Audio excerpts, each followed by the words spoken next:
उड़ीसा भारत के ऐतिहासिक तौर पर सबसे भरपूर राज्यों में गिना जाता है, जिसके किलों, मंदिरों और अन्य इमारतों ने भारत की संस्कृति और सभ्यता के निर्माण में अहम योगदान दिया। मंदिरों की बात करें तो भारत के प्राचीन सूर्य मंदिरों में शुमार कोणार्क सूर्य मंदिर के साथ साथ यहाँ एक और ऐसा मंदिर है जिसने न सिर्फ भारत की आध्यात्मिक धरोहर में 4 चांद लगाए, बल्कि जिस जगह पर यह मौजूद है उसको अंतरराष्ट्रीय स्तर पर भी एक पहचान दी। यह है पुरी का जगन्नाथ मंदिर।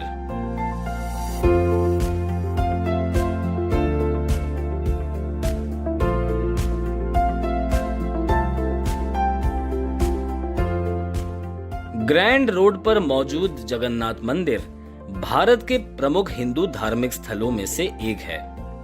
यहाँ पर भगवान जगन्नाथ को उनके भाई बलभद्र और बहन सुभद्रा के साथ पूजा जाता है। ऐसी मान्यता है कि 4 युगों में से एक कलयुग में भगवान जगन्नाथ को विष्णु के अवतार के तौर पर पूजा जाता है, जिसके आधार पर बद्रीनाथ, द्वारका और रामेश्वरम के साथ पूरी 4 धामों में गिना जाता है, जहां पर दर्शन करने से मोक्ष की प्राप्ति होती है। 4 लाख स्क्वायर फीट में फैला जगन्नाथ मंदिर एक विशाल दीवार से घिरा हुआ है और इसके परिसर में करीब 120 पूजा घर हैं। इस मंदिर से जुड़े कई ऐतिहासिक पहलू हैं जिनके बारे में आज भी बहुत लोग नहीं जानते। आइए आपको इसकी दिव्य यात्रा पर ले चलते हैं।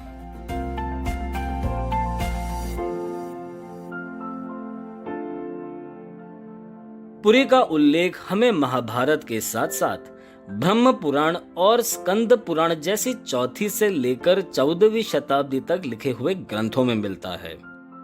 इनमें से कई इस बात का दावा करते हैं कि मालव शासक इंद्रद्युम्न ने जगन्नाथ मंदिर को उसका मूल रूप दिया। वहीं इस मंदिर की इतिवृत्त मडल पंजी के अनुसार मध्य 10वीं शताब्दी तक कई वैष्णव भक्त ओडिशा में आकर बसने लगे थे और इस दौरान ययाति प्रथम ने यहाँ पर सोमवंशी साम्राज्य की नींव रखी।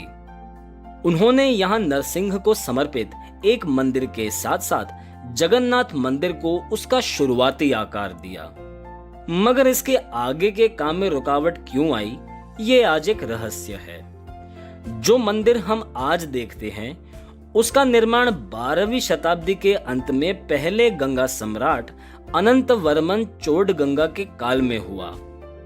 कई इतिहासकारों का मानना है कि आने वाले शासकों अनंग भीमदेव द्वितीय और अनंग भीमदेव तृतीय ने इसके निर्माण कार्य को पूरा किया। अब पुरी में कई श्रद्धालु, संतों और विद्वानों का तांता लगना शुरू हुआ, जिनमें प्रमुख थे आदि शंकराचार्य, जिन्होंने यहाँ पर गोवर्धन पीठ की स्थापना की। ये उनके द्वारा स्थापित 4 मठों में से एक थी, जिनमें कर्नाटक में श्रृंगेरी, गुजरात में द्वारका और उत्तराखंड में बद्रीनाथ शामिल हैं। 15वीं शताब्दी के मध्य और 16वीं शताब्दी के अंत में गजपति शासकों के राजकाल के दौरान यहाँ पर रथ यात्रा का आयोजन होने लगा था, जो पहले मंत्र जापने के माध्यम से किए जाते थे। आज इस रथ यात्रा को देखने के लिए भारत और विश्व के अन्य हिस्सों से बहुत लोग आते हैं। यहाँ पर प्रयोग किए रथ की ऊंचाई 45 फीट है और इसमें करीब 16 पहिए होते हैं। इस यात्रा से भगवान जगन्नाथ को गुडिंचा माता के मंदिर पहुंचाया जाता है, जहां वे 7 दिन विश्राम करते हैं और इसके बाद उनकी वापसी होती है।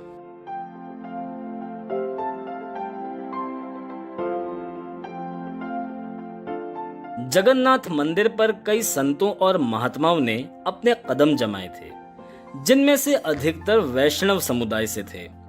मगर बहुत लोग ये नहीं जानते कि इसका सिख धर्म से भी काफी गहरा नाता है। दंत कथाओं के अनुसार अपनी पहली उदासी या यात्रा के दौरान सन 1500 से लेकर 1506 के बीच सिखों के पहले गुरु नानक जब पुरी आए थे, तब उन्होंने यहाँ पर अपने प्यासे भक्तों को एक कुआं खोदने के लिए कहा था, जिसमें करीब मौजूद समुद्र से पानी लाया गया। जहां ये कुआं मौजूद है वो आज बाउली मठ गुरुद्वारा के नाम से मशहूर है, जो मंदिर परिसर से लगभग 2 किलोमीटर की दूरी पर स्थित है।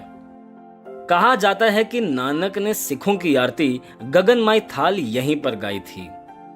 14 अप्रैल सन 1699 में जब 10वें सिख गुरु गोविंद सिंह ने खालसा पंथ की स्थापना की थी, तब उन्होंने पंज प्यारों का गठन किया था, जो इस पंथ की नींव थी। इन्हीं में शामिल थे हिम्मत राय, जो पुरी के रहने वाले थे, और इनका नाम भाई हिम्मत सिंह रख दिया गया था, जो सन 1705 में चमकौर के युद्ध में लड़ते हुए मारे गए थे। वहीं पंजाब के तत्कालीन महाराजा रणजीत सिंह ने मृत्यु से पहले अपने वसीहतनामे में कोहिनूर हीरा के जगन्नाथ मंदिर को देने की बात कही थी। गौरतलब है कि इस मंदिर को रणजीत सिंह से काफी सोना और चांदी मिला था, बावजूद इसके कि उनकी यहाँ आने की इच्छा कभी पूरी नहीं हो पाई। दुर्भाग्यवश रणजीत सिंह के मृत्यु के ठीक 10 साल बाद दूसरे आंग्ल सिख युद्ध में सिखों की हार के बाद यह हीरा अंग्रेजों के हाथ लगा।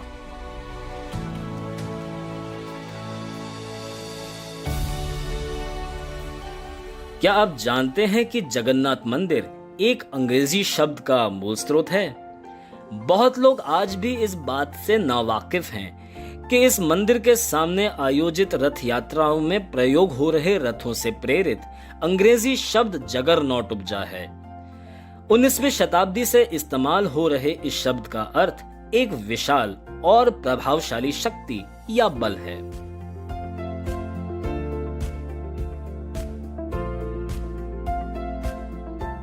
अमृतसर के स्वर्ण मंदिर के साथ साथ जगन्नाथ मंदिर के पास भी दुनिया के सबसे बड़े सामुदायिक रसोई या लंगर होने का श्रेय प्राप्त है।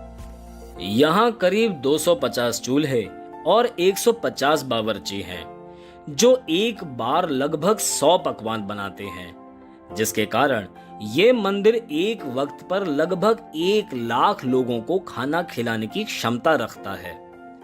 यहाँ परोसा गया महाप्रसाद कई साहित्यकारों के कार्यों में अपनी जगह बना चुका है, जिनमें से एक भक्ति कवि सालबेग की कविताएं शामिल थीं, जिनकी समाधि आज जगन्नाथ मंदिर के करीब मौजूद है और रथ यात्रा के रिवाज में इनकी बहुत महत्वता है। रथ यात्रा के साथ साथ जगन्नाथ मंदिर में और भी कई त्योहारों को देखने के लिए दूर दराज इलाकों से भारी तादाद में आते हैं। मंदिर की धार्मिक महत्वता के कारण पुरी, भुवनेश्वर और कटक के साथ उड़ीसा के पर्यटन क्षेत्र के स्वर्णिम त्रिकोण या गोल्डन ट्रायंगल का हिस्सा है। जगन्नाथ मंदिर एक ऐसा स्थान है जहां पर आध्यात्मिकता, परंपरा, कला और इतिहास का अद्भुत संगम देखने को मिलता है।